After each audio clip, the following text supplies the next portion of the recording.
Bonjour frères et sœurs, peuple de Dieu, soyez abondamment bénis et que le Seigneur vous donne les forces nécessaires, la grâce nécessaire pour continuer dans le travail auquel en fait il vous a appelé. Et sachez aussi en fait une chose, c'est qu'il n'y a pas meilleur boulot, il n'y a pas meilleur métier que de servir Dieu. Voilà.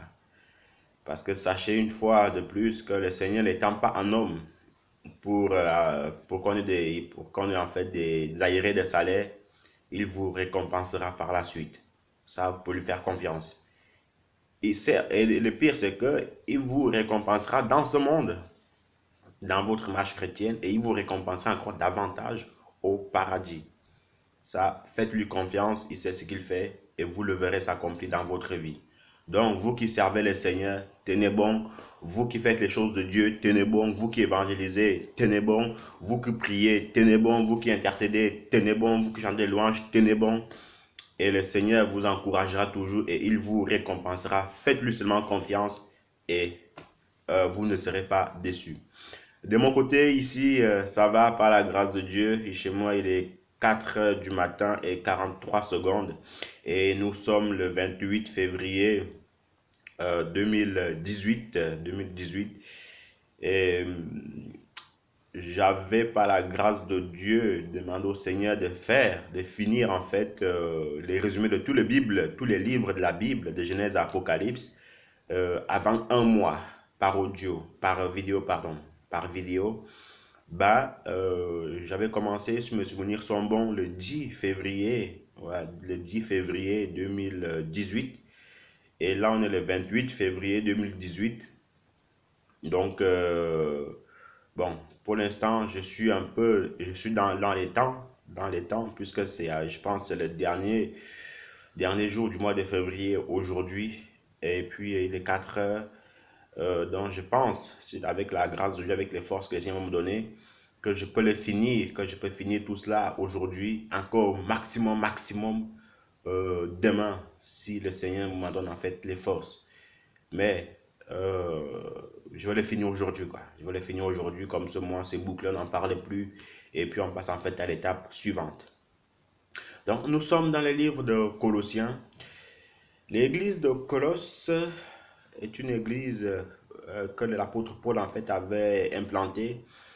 Et il avait écrit en fait une lettre. Parce que vous savez, une épître en fait, c'est aussi considéré comme une lettre. On peut dire l'épître de Paul aux Colossiens ou la lettre de Paul aux Colossiens.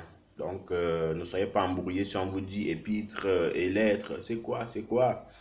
Et puis, voilà. D'ailleurs, parce que l'apôtre Paul écrivait tout ceci étant dans la prison quasiment tous ces épîtres étant en prison. Pas forcément tous, hein, non. Quelques-uns surtout. Mais ce qu'on sait vraiment, en fait, c'est dans le livre de Timothée, il a écrit étant en prison. Voilà, il a écrit ça étant en prison. Et puis, voilà. Donc, le livre de Colossiens comporte quatre chapitres par la grâce de Dieu. Et au premier chapitre, la Bible nous enseigne que Jésus-Christ, en fait, est l'image du Dieu invisible, le premier d'entre tous les morts. Tout a été fait avec lui et par lui. Donc, voyez-vous, frères et sœurs, cela confirme aussi en fait la divinité, la puissance du Seigneur Jésus-Christ. Je ne vais pas forcément rentrer dans les débats, est-ce que Jésus-Christ est Dieu, est-ce qu'il est juste fils de Dieu? C'est pas ça qui te ramènera au ciel, il faut que tu dois le savoir.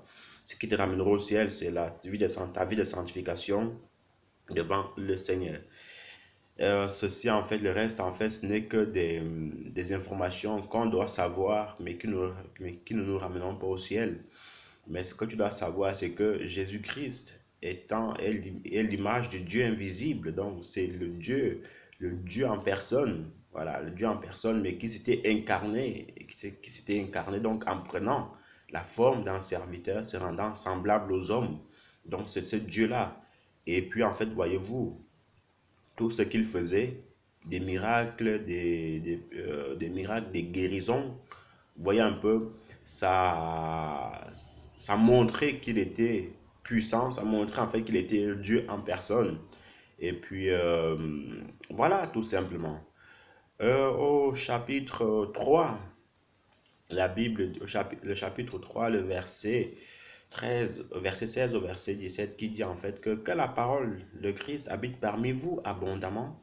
Instruisez-vous par des hymnes, par des cantiques, par des psaumes spirituels, chantant à Dieu de tout votre cœur sous l'inspiration de la grâce. Donc ici, le Seigneur nous apprend que un enfant de Dieu doit être inspiré par des cantiques, par des psaumes, par des hymnes spirituels. Donc toi, mon frère, toi, ma sœur, chrétien, sache que le Seigneur t'appelle à écouter des musiques qui honorent le Seigneur. T'appelle à écouter des musiques qui honorent le Seigneur. Évite ces musiques-là, en fait, qui te polluent les oreilles. Évite ces musiques-là, en fait, qui te ramènent à l'impudicité, qui te ramènent, en fait, à la bagarre, qui te mènent, en fait, à la violence. Non, évite ces musiques-là.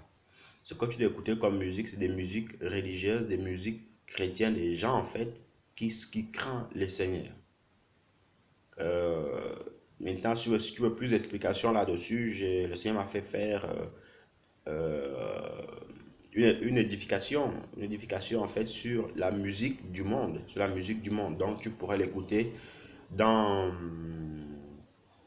dans ma page Facebook. Il y a tous les enseignements là-dessus, ou même dans ma page YouTube. Donc, le pseudo, c'est serviteur esclave. Donc, il y a tout là-dedans. Il y a tout. Le Seigneur t'édifiera par sa grâce. Mais toujours, tu sais que sache que toute musique que tu dois écouter, ça doit être en fait des musiques qui honorent le Seigneur. Et je me répète, ne fais jamais comme les autres, mon frère, ma soeur. Ne fais jamais comme les autres. Démarque-toi. Fais ta part. Et puis, tu seras en fait récompensé de la part du Seigneur. J'ai toujours. Le Seigneur m'a enseigné, même sur les choses en fait normales. Euh, Vous savez, à l'école, nous sommes tous des élèves, mais seul celui-là, en fait, qui sait ce qu'il veut, qui réussira. Parce qu'on peut être une troupe, on peut être une troupe, une bande de potes et tout ça et tout ça. C'est bien, c'est pas forcément mauvais en soi, mais tu dois savoir que ici, c'est l'école, alors je me dois de travailler pour mon avenir, parce que plus tard, les amis que tu avais en sixième, tu ne les auras plus forcément arrivés en terminale. Il y en a d'autres qui vont redoubler, d'autres qui vont voyager, qui vont changer d'école, d'autres qui vont déménager. Et puis, si toi, si tu t'es conformé à t'amuser, à t'amuser, à t'amuser, avec cela, ben, à la fin, ils ne seront plus là. Ils ne seront plus là du tout. Ils ne seront plus là. Ils ne seront plus, ils sont déjà sortis et partis. Et si tu n'as pas bien travaillé, ben, tu vas redoubler la sixième, 3 fois, 4 fois, 5 fois, 6 fois, 8 fois. Et tu vas perdre beaucoup de temps. Donc, tu ne fais pas, vraiment, mon frère, ma soeur, s'il te plaît, je le redis, je le répéterai autant de fois qu'il le faudrait. Ne fais pas comme les autres. Fais comme le Seigneur te dit de faire. Tu n'es pas le sosie de qui que ce soit. Tu n'es pas le copier-coller de qui que ce soit. Non. Fais comme le Seigneur te dit de faire. Et puis voilà. Et souviens-toi aussi que quand le Seigneur va te juger, tu ne seras pas avec les gens, tu ne seras pas ni avec ton frère, ni avec ton camarade, ni avec ta mère. Tu seras seul devant lui. Après, bon, il y a aussi d'autres personnes en fait qui savent faire les choses. Ça dit quoi? C'est-à-dire que ils sont en groupe, mais ils savent que quand ils sont chez eux, ils doivent travailler dur pour y arriver. Il y en a d'autres, quand ils savent que quand ils sont chez eux, ils sont à l'école, ils doivent travailler dur pour y arriver. Donc, si tu as compris ça, très bien, amen, alléluia. Mais si tu n'as pas compris ça, bah, il faut le comprendre au plus vite, parce que le temps passe. Et sache aussi une chose, c'est que le temps qui passe, tu ne peux plus le rattraper. Sache-le, tu ne peux pas rattraper le temps. Je m'explique. Aujourd'hui, on est peut-être, on a 4h51 à l'heure actuelle. On est le 28 février 2018. Bah, si tu as loupé quelque chose à 4h51 et le 28 février 2018, bah, il n'y aura plus dans ta vie d'homme en 4h45 et le 28 février 2018. Non. Tu auras peut-être en 4h40, en 4h50, 51, le 28 février, mais ce ne sera plus 2018, ça sera 2019, 2020, 2021. Et ce temps-là, tu ne pourras plus le rattraper. Donc, tout ce que tu fais, mon ami, tout ce que tu fais, mon frère, ma soeur, fais-le bien et ne perds pas ton temps. Si je dois vraiment vous dire une chose du fond du cœur, je vous le dis vraiment du fond du cœur, il y a des choses que je regrette vraiment de ne pas avoir compris ça quand j'étais encore plus jeune. Par exemple, quand j'avais 14 ans, 15 ans, 16 ans, 17 ans, 18 ans, 19 ans. Il y a des choses que je regrette vraiment de ne pas les avoir su auparavant et qu'on ne me les a pas en fait vraiment enseignées. Parce que si on me les avait vraiment enseignées, que j'avais vraiment écouté cela, mon frère, ma soeur, je pense que je serais très loin maintenant. Pas par orgueil. Parce qu'en fait, vous voyez, quand vous comprenez quelque chose, quand vous la saisissez, plus rien ne peut vous arrêter. Quand vous avez un bon maître qui vous enseigne les bonnes choses, les bases, alors plus rien ne peut arrêter ces élèves-là. Il y a des gens maintenant, voyez-vous, qui sont des docteurs, qui sortent avec un doctorat à l'âge de 26 ans, 27 ans. Doctorat. Ça équivaut à du bac plus 10, bac plus 7, vous voyez. C'est des gens, en fait, qui ont travaillé comme des malades. Alors que vous avez d'autres personnes, en fait, qui sortent avec des doctorats à l'âge de 32 ans, 35 ans. C'est bien aussi, gloire à Dieu. Mais si tu peux sortir avec un doctorat à l'âge de 27 ans, 28 ans, c'est que tu es complètement, même à 26 ans, 25 ans, c'est que tu es complètement avancé, tu as subi en fait un élan de la part du Seigneur. Donc, si vous êtes en avance comme ça, mon frère, ma soeur, c'est très très bien, c'est énorme, c'est du génie devant le Seigneur, c'est du génie aux yeux des gens. Donc, c'est pour ça que je vous dis, ne perdez pas votre temps. Vous avez compris qu'il n'y a qu'avec le travail que ça marche, alors travaillez. Vous avez compris qu'il n'y a qu'avec la grâce de Dieu que ça marche, alors recherchez toujours la grâce de Dieu. Vous avez compris qu'avec le Seigneur, c'est la sanctification et la pureté devant lui, alors cherchez cette sanctification-là, cherchez cette pureté-là. Ne perdez plus votre temps. Voilà. Mais où je remercie aussi le Seigneur, c'est quand on m'a parlé de lui la première fois. On m'a parlé du vrai Dieu la première fois, mon frère, ma soeur. C'était en avril 2009.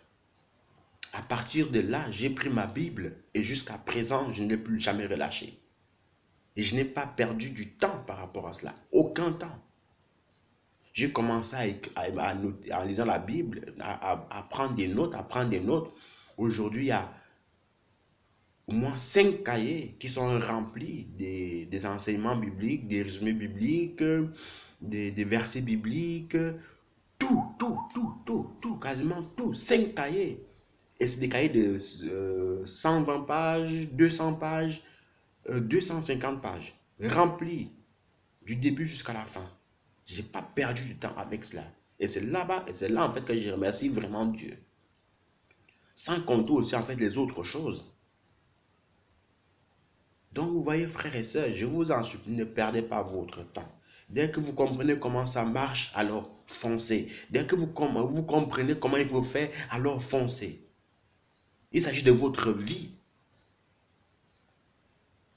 Vous qui étudiez, que vous voulez baisser les bras, ne baissez pas les bras, foncez, continuez à étudier, donnez-vous du temps, disposez-vous du temps. Un autre témoignage encore, je me souviens quand j'étais encore à l'école, je faisais une formation d'un apprenti maçonnerie. Je vous assure que le dessin technique, ce n'était pas pour moi, les maths aussi, mais le Seigneur m'a fait comprendre que on m'a beaucoup encouragé, bien évidemment aussi, on m'a énormément encouragé, mon maître d'apprentissage m'a encouragé beaucoup, celui que j'ai pris des répétitions m'a encouragé beaucoup. Les matières techniques, c'était pas pour moi. Mais les autres matières où il fallait réviser, les matières théoriques, c'était pour moi. Premier trimestre, bon, c'était en Suisse. Premier trimestre, j'avais 4 de moyenne. Et en fait, une note sur 6. Voilà. La meilleure moyenne, c'est 6. La meilleure note, c'est 6. Donc, c'était sur 6. Donc, quand vous avez un 4 sur 6, ça équivaut peut-être en notation française ou belge ou camerounaise. Ça équivaut, 4 sur 6, ça équivaut à du 13 sur 20. Ou du 12 sur 20. Ce n'était pas assez pour moi. Alors on m'a encouragé, exhorté à travailler, travailler, travailler. Et puis, frères et sœurs, quand je me suis mis vraiment à travailler, à accorder du temps aux matières, j'avais du mal, aux mathématiques, Bon, le dessin, je vous avoue que je touchais quasiment parce que je ne comprenais rien. On me présentait un dessin devant moi, on me disait, fais la vue fais la vue de face, vue de gauche, vue de dessus, vue de dessous. Je ne comprenais rien, mais vraiment rien. On me dit de lire un plan, le vide sanitaire, le sous-sol. On me disait que tu vois là, je ne comprenais rien. On dirait que ma tête était bloquée, quoi. Un blocage complet. Je n'ai jamais vu un tel blocage. Mais par contre, je faisais mes efforts pour dessiner. On m'aidait, mais je faisais mes efforts. Mais pour les maths, j'accordais à partir de ce moment-là au moins 1h10, 1h20 pour faire les maths. Mais vous connaissez un peu la maçonnerie, c'est un travail assez rude, assez dur physiquement. Mais laissez me donne toujours la force de réviser. Vraiment, toi qui passes, toi qui écoutes ça, donne-toi les moyens dans tout ce que tu fais. Donne-toi les moyens. Ne dis jamais que c'est dur et j'arrive. Non, c'est dur parce que tu ne veux pas. Mais si tu veux, ça ne sera plus dur. Alors, je suis quitté de 4 de moyenne, premier trimestre, à 5 de moyenne. Mais 5 de moyenne, en fait, ça équivaut à du 18 sur 20. À du 18 sur 20. Donc, comme je vous disais, c'est du 5 sur 6 que j'avais eu au deuxième trimestre. Et 6, c'est 20. Et 5, ça correspond en fait à du 18, comme ça. J'étais content, j'étais fier de moi, tout le monde était fier de moi. Pourquoi? Parce que je me donnais du temps, du temps. Il n'y a pas de magie, il n'y a pas de miracle par rapport à tout ce que vous faites. Accordez du travail à ce que vous faites et vous verrez que vous allez réussir. Mais si vous n'accordez pas du temps, mais comment voulez-vous être instruit? Comment voulez-vous en fait être en bon dans ce que vous faites si vous n'accordez pas du temps? Si vous voulez jouer au foot, vous voulez être un grand footballeur, ça sert à rien, ça sert à rien les écorts, ça sert à rien le maraboutage. Travaillez, travaillez, essayez, essayez, essayez, essayez, essayez. Faites des dribbles, faites des tirs, corrigez vos erreurs, corrigez vos pénaltys et puis tout ira bien. Mais si je ne fais jamais ça, il n'y aura rien. Voilà pourquoi beaucoup en fait cherchent la solution la plus facile, le maraboutage. Mais le maraboutage ne paye pas. C'est pour un temps. Certes, tu vas gagner des millions, tu vas gagner des dollars, tu vas gagner tout ce que tu veux. Mais le jour où ton créateur va t'appeler, mon ami, tu vas le payer cher. Parce que tu vas préférer prendre la solution la plus facile. Donc, avec Dieu, faites ce genre de choses. Travaillez pour le Seigneur. Travaille, travaille, travaille, travaille. Lis ta Bible, médite-la, prie le Seigneur, chante-lui les louanges. Et puis, travaille aussi à l'école, travaille aussi pour ta vie professionnelle. Il ne faut pas dire que oui, moi je sers Dieu et puis la vie, ben, je reste à la... Non, tu ne dois pas rester à la maison. Va chercher du boulot comme tout le monde. Parce que plus tard, tu arriveras peut-être de te marier, d'avoir une femme, d'avoir une famille, et tu vas la nourrir comment? Avec des versets bibliques? Avec des enseignements? Non, mon ami, non, non, non. La Bible dit en fait que l'homme devra travailler pour se nourrir. Alors, va travailler pour te nourrir. Que le Seigneur vous bénisse abondamment. Et on va lire le dernier chapitre, donc le chapitre 3, non, le chapitre 4, pardon, du verset 2 au verset 6. Consacrez-vous assidûment à la prière, par elle, veillez dans l'action de grâce, priez également pour nous, afin que Dieu nous ouvre une porte pour la parole et que se dise le mystère du Christ, pour lequel je suis en prison. Que j'en parle clairement comme je dois en parler. Comportez-vous avec sagesse envers ceux du dehors. Rachetez le temps. Que votre parole soit toujours accompagnée de grâce, assaisonnée de sel, pour que vous sachiez comment vous devez répondre à chacun. Donc ici, l'apôtre Paul nous dit en fait qu'on doit se comporter avec sagesse envers ceux du dehors. Se comporter avec sagesse envers ceux du dehors. Ça veut dire quoi? Ça veut dire que toi, mon frère, toi, ma soeur, tu es appelé à être un modèle. Tu es appelé en fait à être un exemple pour les gens du dehors. Parce que les gens te regardent dans ce que tu fais. Si tu es un menteur, ben, ils vont se dire, ça ne sert à rien d'être chrétien parce que tous les chrétiens mentent. Mais si tu es un modèle, un exemple, alors beaucoup de chrétiens pourront se convertir au travers de toi par ton exemple, par ton modèle. Comportez-vous avec sagesse envers ceux du dehors. Rachetez le temps car les jours sont mauvais. Et que votre parole soit accompagnée de grâce, assaisonner des sels. N'oubliez pas ce qu'on avait dit dans le livre de Marc, que le sel donne la saveur à la nourriture. Donc, tu es appelé à donner de la saveur dans ce monde. Tu es appelé à donner de la saveur. Mais si tu n'as pas de saveur, comment veux-tu donner en fait, si tu n'as pas de sel, comment veux-tu donner en fait de la saveur dans ce monde? C'est impossible. Donc, en gros, mon frère, ma soeur, s'il te plaît vraiment de grâce, écoute ces enseignements, mets-les en pratique et tu verras que ta vie chrétienne d'aujourd'hui ne sera plus la même que ce que demain. Il y a bien évidemment d'autres enseignements, il y a même d'autres. Mais comprends que ce que le Seigneur te dit, chaque fois qu'il te parle, c'est pour ton bien. Il veut que tu changes. Une fois que tu changeras, alors on verra la différence entre toi et le païen, entre toi et l'athée. Ce qui me dérange vraiment chez les chrétiens, hein, voilà, c'est ces chrétiens-là qui disent oui, amen, amen, prêche, prêche, prêche. Mais au dehors, après, ils refont le contraire. Ils font comme les païens. Il faut arrêter l'hypocrisie, hein. Donc, tu dois savoir quand on te prêche, quand tu dis amen, ça veut dire que j'approuve cela, je vais faire cela. Ça ne sert à rien de sauter, de t'enrouler et puis de faire semblant que la parole est là et que tu as compris. Non, non, non, non, non, non. Ne te mens pas toi-même. Sois juste avec toi-même, sois honnête avec toi-même et puis voilà. Moi, je préfère les gens qui sont là, qui écoutent tranquillement et qui posent des questions, plutôt en fait que ceux-là qui disent amen, Dieu est bon, machin, truc. Et puis après, ils retournent en fait dans leur bourbier après. Non, tu ne dois pas faire ça. Tu ne dois pas faire ça. Tu n'as pas le droit. Tu n'as pas le droit de faire ça.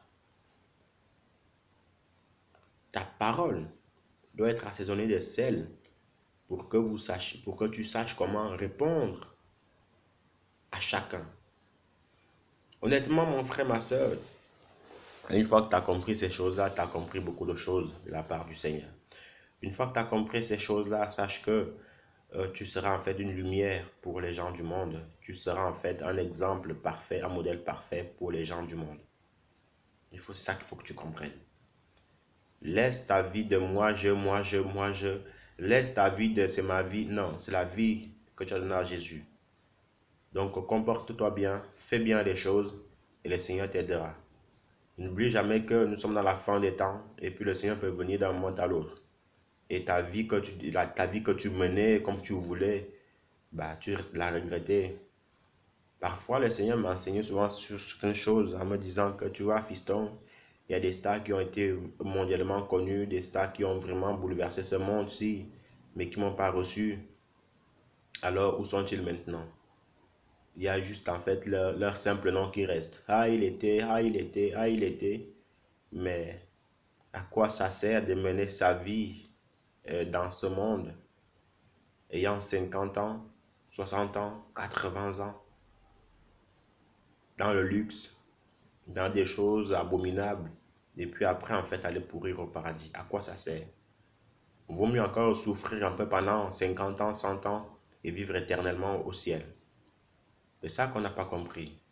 Mais toi qui entends ça maintenant, toi à qui on le dit, fais tous tes efforts pour mieux le comprendre et le mettre en pratique. Que Dieu vous bénisse abondamment. On continue en fait pour les résumés bibliques. À tout à l'heure.